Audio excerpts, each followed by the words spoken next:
फलन। जो लोग हेडिंग ना लगाए होंगे हेडिंग लगा लीजिए, आगे बढ़ते हैं।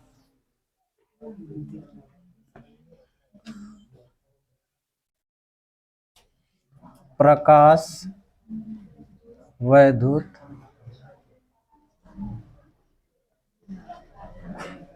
कार्यफलन। देखिए,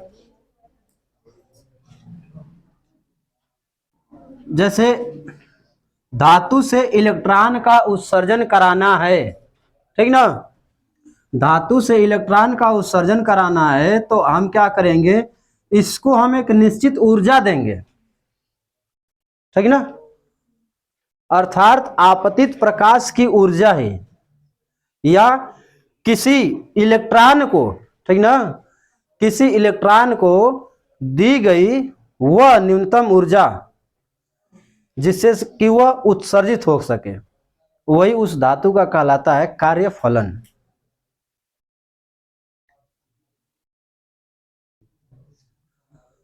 अर्थात कार्यफलन क्या हो जाएगा, W बराबर H न्यू नॉट, ठीक ना।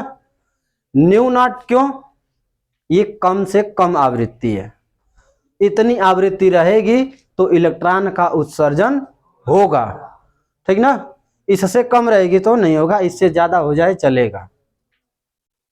तो किसी धातु को दी गई वह न्यूनतम ऊर्जा जो कि उस धातु से इलेक्ट्रॉन का उत्सर्जन करा सके, उस ऊर्जा को ही हम कहते हैं धातु का कार्यफलन। है बात समझ में। और वह दी गई ऊर्जा ही कहलाती है, ठीक ना, दी गई ऊर्जा ही W होती है, ये ऊर्जा यही है, फार्मूला यही बनेगा, W बराबर H न्यू नॉट।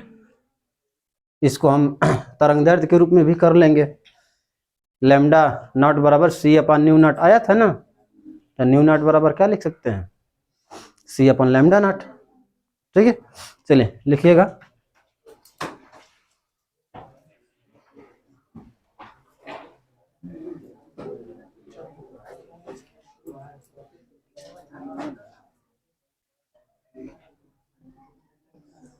किसी धातु के पृष्ठ पर, हाँ,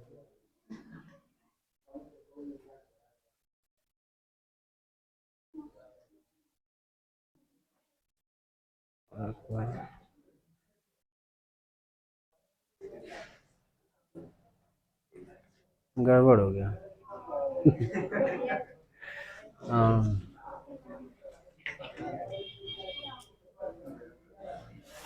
किसी धातु को, ये लिखिए, ठीक ना, किसी धातु को दी गई वह न्यूनतम ऊर्जा,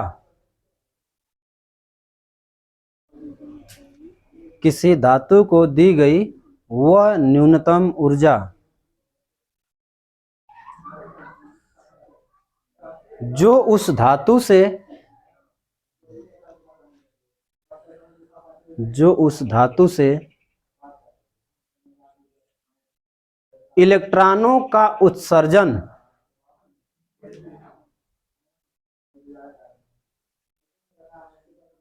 इलेक्ट्रॉनों का उत्सर्जन करा सके,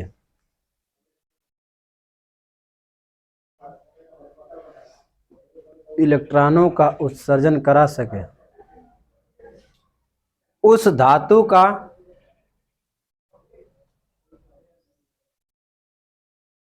उस धातु का कार्यफलन,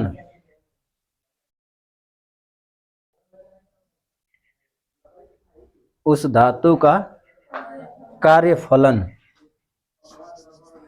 वहीं पर कोष्टक में लिखिएगा W बराबर H न्यू नॉट। भाई छोड़िए,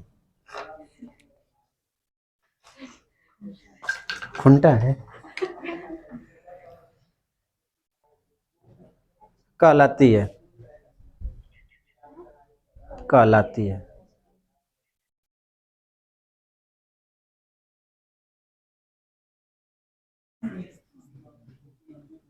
अर्थात धातु को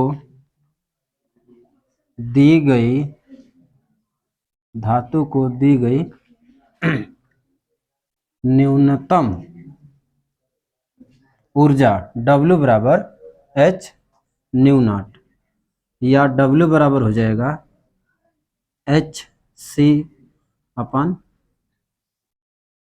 लैम्डा नॉट, ये हो जाएगा।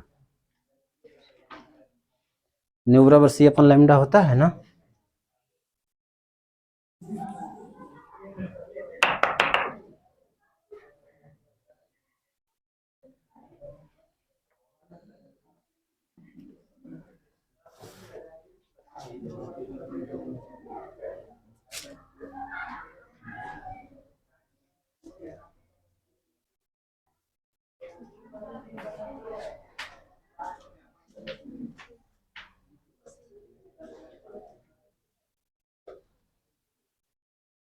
अगली हेडिंग लगाइए, धातु से इलेक्ट्रॉन उत्सर्जन, धातु से इलेक्ट्रॉन उत्सर्जन के लिए शर्तें।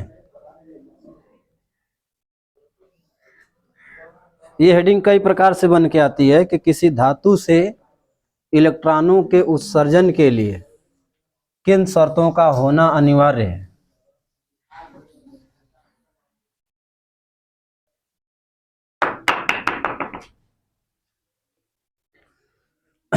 तीन चार पॉइंट है, सही ना। जैसे देखिए, हाँ, मतलब इलेक्ट्रॉन उत्सर्जन कैसे करा सकते हैं। आपतित प्रकाश जो है ना, आपतित प्रकाश की आवृत्ति, सही ना, आपतित प्रकाश की आवृत्ति जो है उत्सर्जित इलेक्ट्रॉन के समानुपाती होती है। अभी लिखवाएंगे इसको हम सेंटेंस में, आपको लिखना नहीं है, सही ना। उत्सर्जित इलेक्ट्रॉन की जो दर होती है, उत्सर्जित इलेक्ट्रॉन की जो दर होती है वो आपतित प्रकाश की तीव्रता, आपतित प्रकाश की तीव्रता के समानुपाती होती है। अर्थात तीव्रता को बढ़ाएंगे तो इलेक्ट्रॉनों के उत्सर्जन की दर बढ़ेगी, ठीक ना। इसके बाद अगला है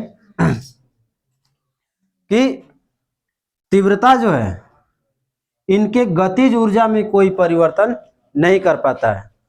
अर्थात आपतित प्रकाश की तीव्रता जो है, आपतित प्रकाश की तीव्रता इलेक्ट्रॉनों की गतिज ऊर्जा पर निर्भर नहीं करता है। जैसे क्या है कि धातु के पृष्ठ पर, ठीक ना, धातु के पृष्ठ पर प्रकाश को आपतित कराए, ठीक ना, तो होता क्या है, अभी जस्ट इसके आगे वाली हम लोग हेडिंग पढ़ेंगे आइंस्टीन का समीकरण, ठीक ना, प्रकाश वैद्युत प्रभाव से संबंधित आइंस्टीन का समीकरण। तो उसमें जो है बताया गया है कि जब किसी धातु पर प्रकाश आपतित कराया जाता है या किसी धातु को फोटान दिया जाता है तो यह फोटान जो है दो रूपों में कार्य करता है। एक जो है इसमें उपस्थित इलेक्ट्रॉनों को ऊर्जा देता है, ऊर्जा देकर के क्या करेगा, इलेक्ट्रॉनों को उत्सर्जित कराएगा, इलेक्ट्रॉनों को उत्सर्जित कराएगा मतलब इसमें से निकालेगा। और दूसरा जो है इसको गति कराने में, अर्थात धातु को दी गई ऊर्जा दो रूपों में कार्य करती है, इलेक्ट्रॉनों को उत्सर्जित कराने में और इलेक्ट्रॉनों को गतिज ऊर्जा प्राप्त कराने में। तो उत्सर्जित कराने में तीव्रता तो समानुपाती होती है, लेकिन गतिज ऊर्जा को बढ़ाने या घटाने में तीव्रता का कोई महत्व नहीं है, ठीक ना। गतिज ऊर्जा डिपेंड करती है आवृत्ति पर। आवृत्ति जब हम बढ़ाएंगे तो गतिज ऊर्जा जो है बढ़ेगी। इन आइंस्टीन के समीकरण से निकाला जाएगा। अगला है, एक पॉइंट तो यही हो जाएगी कि आवृत्ति जितना बढ़ाएंगे गतिज ऊर्जा उतनी ही बढ़ेगी, ठीक ना। अगला ये है कि जैसे ही धातु के पृष्ठ पर फोटॉन आपतित होता है, तुरंत उसके बाद ही इलेक्ट्रॉन का उत्सर्जन शुरू हो जाता है, ठीक ना। अर्थात आपतित और इससे इलेक्ट्रॉनों के उत्सर्जन, इनके बीच कोई समय अंतराल नहीं रहता है। ऐसा नहीं है कि हम इस पर प्रकाश को आपतित कराए तो हो सके 1 सेकेंड, 2 सेकेंड, 10 सेकेंड, चाहे 1 मिनट तक जो है ये ऊर्जा पाए, ऊर्जा पा करके खूब ऊर्जा पा जाएगा तब उसके बाद इसमें से निकलेगा। नहीं, ऐसा नहीं है। अगर जो है आवृत्ति, आपतित प्रकाश की आवृत्ति जो है न्यू नॉट या न्यू नॉट से बड़ी है, तो जैसे ही प्रकाश को आपतित कराएंगे तुरंत इलेक्ट्रॉनों का उत्सर्जन शुरू हो जाएगा। अर्थात आपतन की दर और उत्सर्जन की दर, इनमें कोई समय पाश्चात्य नहीं होती है, टाइम लैगिंग नहीं होती है। ये 3-4 पॉइंट जो है इसमें लिखना है, ठीक ना। चलिए पहला लिखिएगा। हाँ, आपतित प्रकाश की आवृत्ति, आपतित प्रकाश की आवृत्ति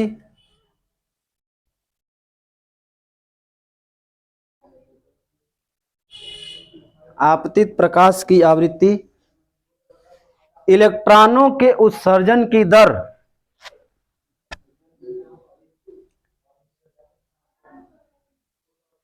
इलेक्ट्रॉनों के उत्सर्जन की दर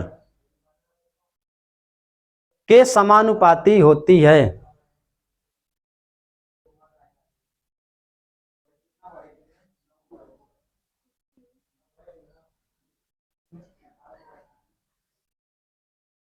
दूसरा, आपतित प्रकाश की तीव्रता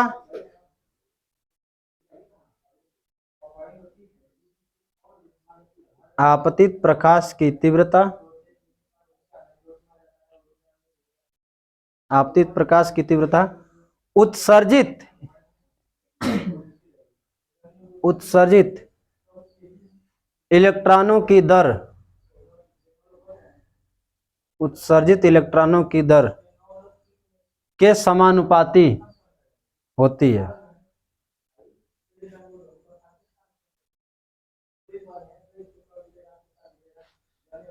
उत्सर्जित इलेक्ट्रॉनों की दर के समानुपाती होती है। तीसरा, आपतित प्रकाश की तीव्रता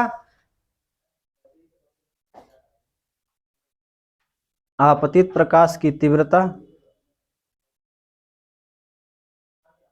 उत्सर्जित इलेक्ट्रॉनों के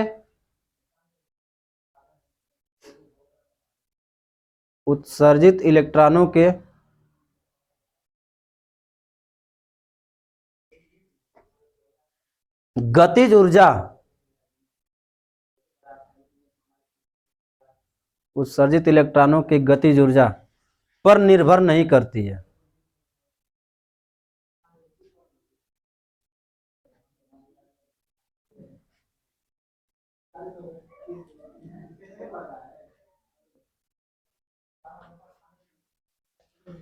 चौथा लिखिए,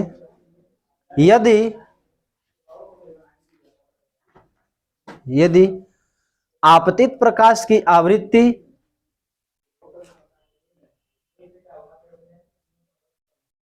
यदि आपतित प्रकाश की आवृत्ति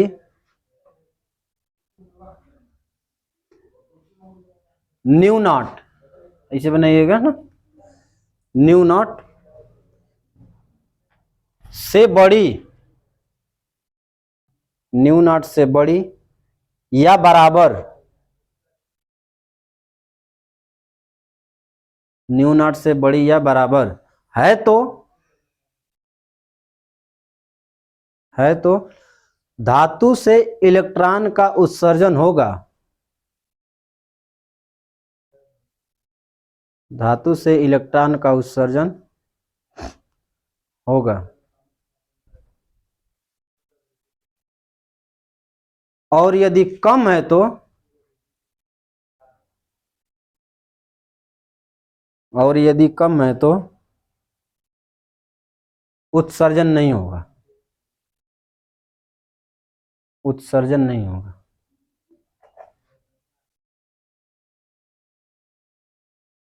पांचवा,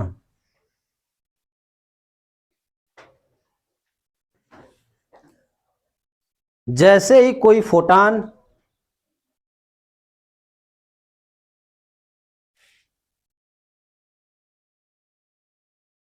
जैसे ही कोई फोटान किसी धातु के पृष्ठ पर आपतित होता है तो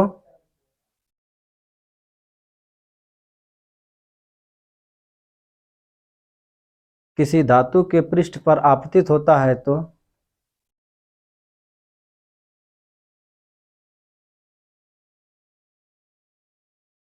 उससे इलेक्ट्रॉन का उत्सर्जन,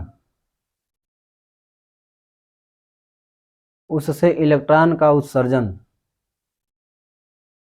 तुरंत होने लगता है।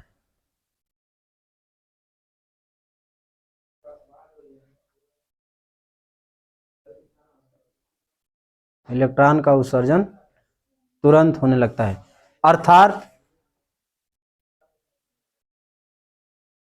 अर्थात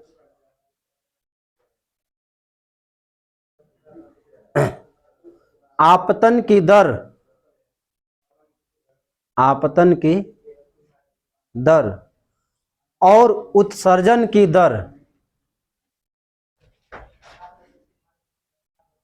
आपतन की दर और उत्सर्जन की दर के बीच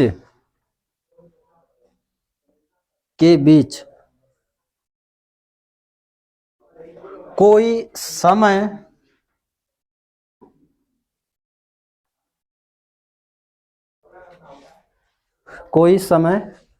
पाश्चात्य नहीं होती। देख लीजिए बोर्ड पर लिखे हैं, पाश्चात्य ना शब्द याद रहेगा तो आप लिख दीजिएगा कि समय अंतराल नहीं होता है, कोई समय अंतराल नहीं होता है, या लिख सकते हैं कि समय अंतराल शून्य होता है।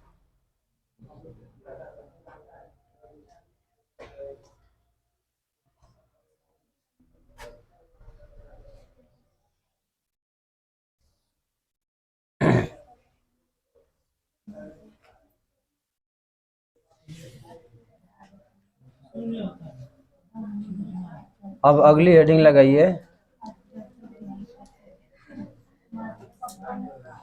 आइंस्टीन का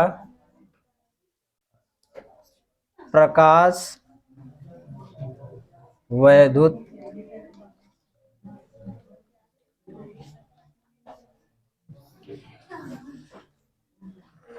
आइंस्टीन का प्रकाश वैद्युत समीकरण।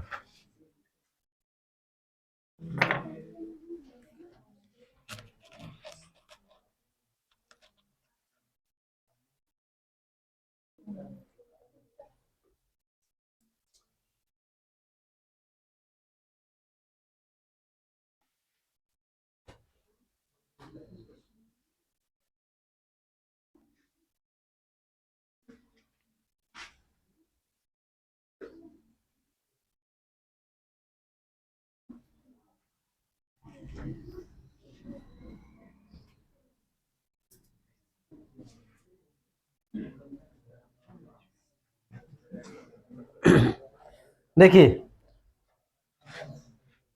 इस नियम के अनुसार, आइंस्टीन के नियम के अनुसार क्या है कि जब किसी धातु पर कोई फोटान आपतित कराया जाता है तो उस फोटान की ऊर्जा दो रूपों में कार्य करती है।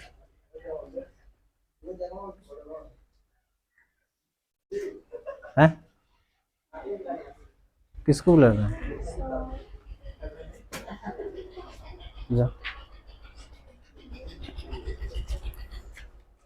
आपतित फोटान की ऊर्जा जो है दो रूपों में कार्य करती है।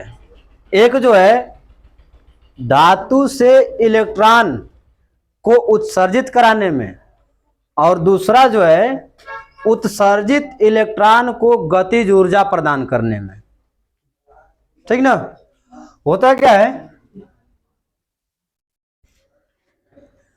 आपको पता होगा कि धातुओं के अंदर मुक्त इलेक्ट्रॉन होते हैं,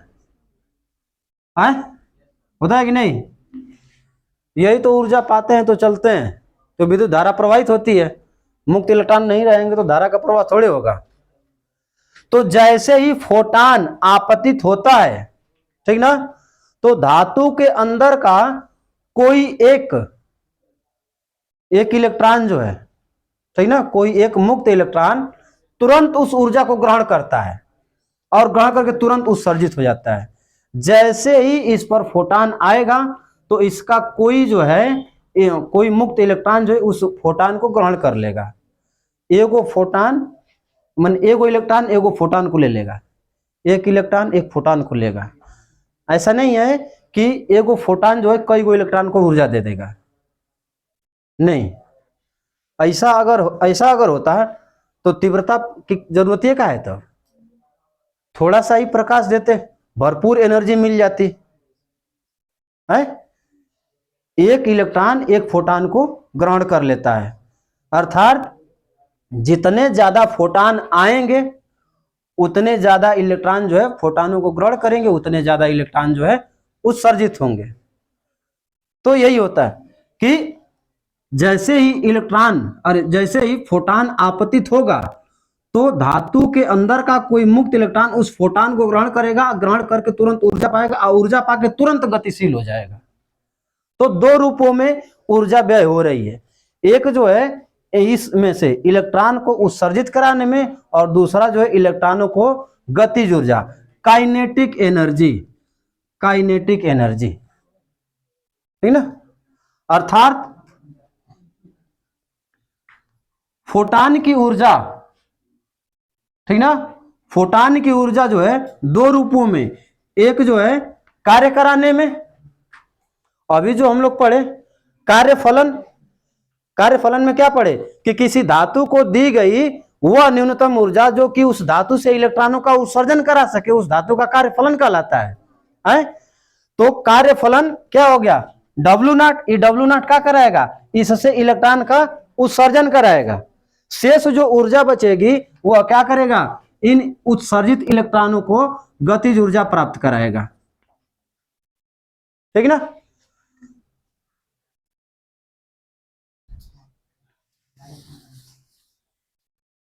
हम मान लेते हैं कि आपतित प्रकाश की आवृत्ति न्यू है, तो E बराबर हो जाएगा h न्यू, ठीक ना।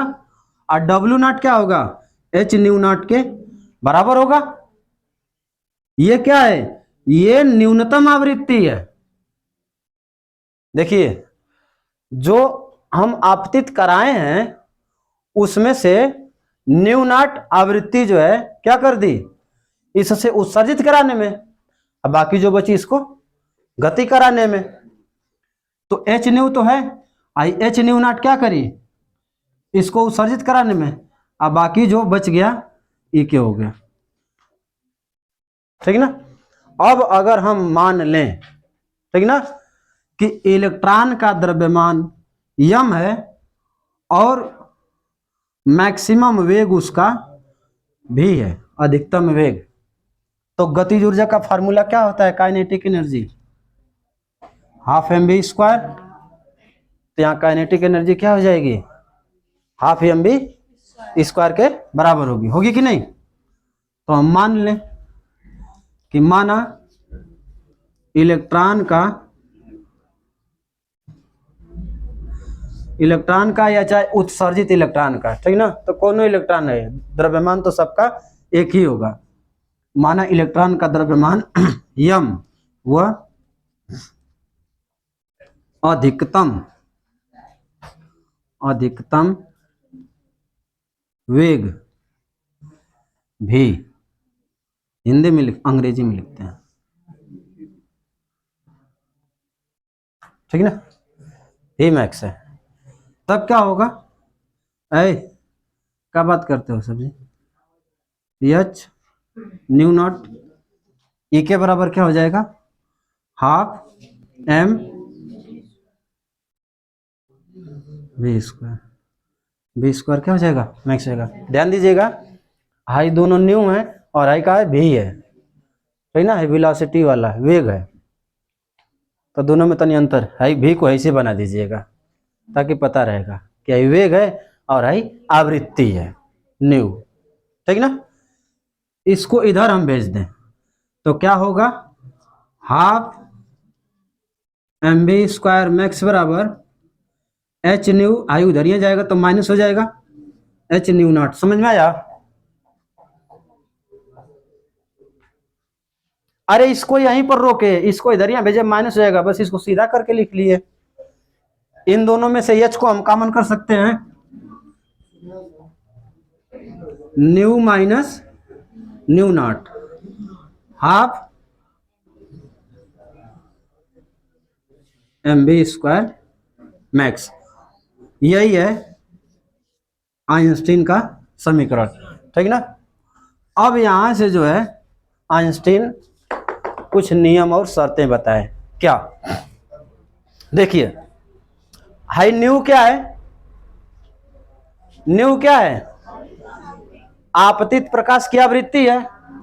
न्यू नॉट क्या है, देहली आवृत्ति, माने यह न्यूनतम आवृत्ति है जो कि धातु से इलेक्ट्रॉन का उत्सर्जन करा सकती है, ठीक ना। अगर न्यू नॉट से कम होगी तो उत्सर्जन नहीं होगा। तो देख, अगर न्यू और न्यू नॉट दोनों बराबर हो जाएं, अर्थात आपतित प्रकाश की आवृत्ति देहली आवृत्ति के बराबर हो जाए, आपतित प्रकाश की आवृत्ति देहली आवृत्ति के बराबर हो जाए तो ये पूरा घट के जीरो हो जाएगा, तो एच का गुणा भी होगा तो जीरो हो जाएगा, अर्थात हाफ एम बी स्क्वायर बराबर क्या हो जाएगा, जीरो। अभी हाफ एम बी स्क्वायर क्या है, काइनेटिक एनर्जी तो है, यानी गतिज ऊर्जा क्या हो गई, जीरो हो गई। तो यही चीज तो है कि अगर धातु पर अगर कम से कम आवृत्ति अर्थात केवल न्यू नॉट, अगर केवल हम देहली आवृत्ति का ही प्रकाश आपतित कराएंगे तो धातु से केवल इलेक्ट्रॉन का उत्सर्जन होगा, उन इलेक्ट्रॉनों को हम गति नहीं करा पाएंगे। गति कराने के लिए हमें क्या करना पड़ेगा, आवृत्ति को बढ़ाना पड़ेगा, ठीक ना। तो यहां से वो भी हो जाएगा कि अगर आपतित प्रकाश की आवृत्ति न्यू नॉट से अधिक है तो इलेक्ट्रॉनों का वेग अधिकतम होगा, उत्सर्जित इलेक्ट्रॉनों का वेग अधिकतम होगा। अगला पॉइंट कि अगर आपतित प्रकाश की आवृत्ति देहली आवृत्ति से कम है, अगर आई न्यू जो है न्यू नॉट से कम हो जाए तब तो आई पूरा वैल्यू माइनस में आ जाएगी। आई मान छोटा है, आई मान बड़ा है, तो घटाएंगे तो क्या आएगा, माइनस में आएगा कि नहीं आएगा है। अब माइनस में आने का मतलब कि काइनेटिक एनर्जी क्या आ रही है, माइनस आ रही है, ऊर्जा माइनस में, जो कि असंभव है, ऊर्जा माइनस में तो हो ही नहीं सकती है।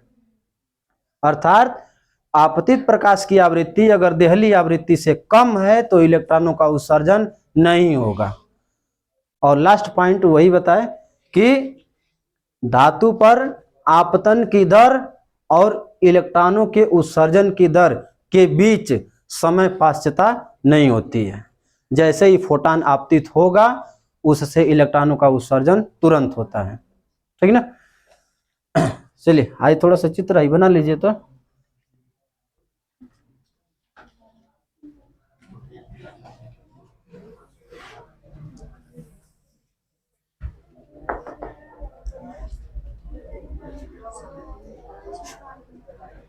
ना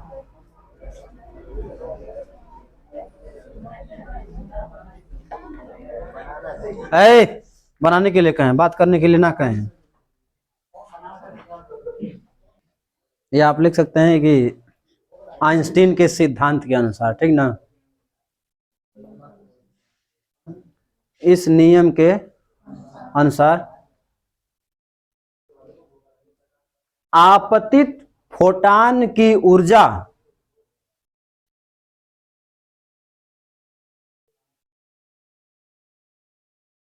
आपतित फोटॉन की ऊर्जा दो रूपों में व्यय होती है।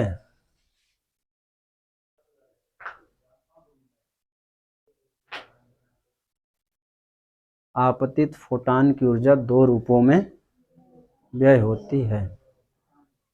नंबर 1,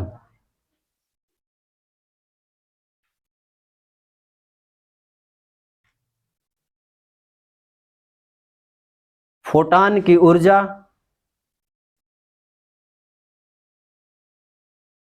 फोटान की ऊर्जा धातु से इलेक्ट्रॉन का उत्सर्जन कराने में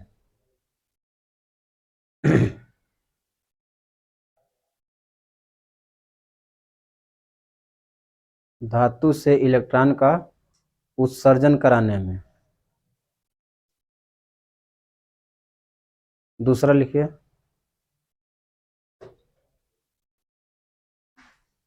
फोटान की शेष ऊर्जा,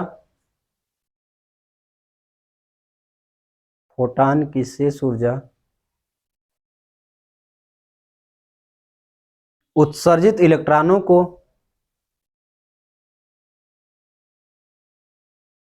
उत्सर्जित इलेक्ट्रॉनों को गतिज ऊर्जा प्राप्त कराने में,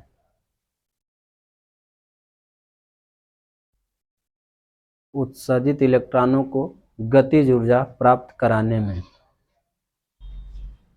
व्यय होती है।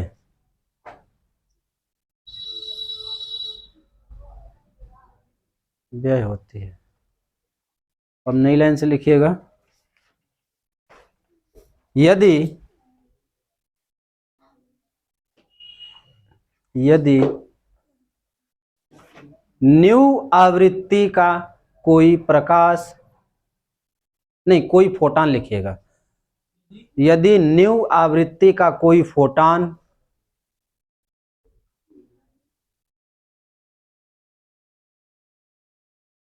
किसी धातु के पृष्ठ पर आपतित होता है तो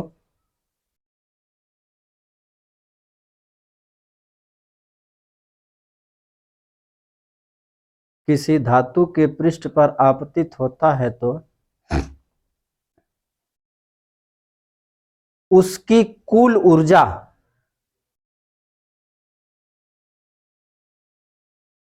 उसकी कुल ऊर्जा, अब यहां से नोट कर लीजिए, E बराबर डब्ल्यू नॉट प्लस ई के, E बराबर एच न्यू, डब्ल्यू बराबर एच न्यू नॉट होगा और ई के। अगर इलेक्ट्रॉन का द्रव्यमान m मान लें और उसका अधिकतम वेग को v मैक्स मान लें तो एच न्यू बराबर हो जाएगा H nu naught plus half M V square. अब यहाँ से एच को कॉमन कर लेंगे तो ये आ जाएगा, ठीक ना।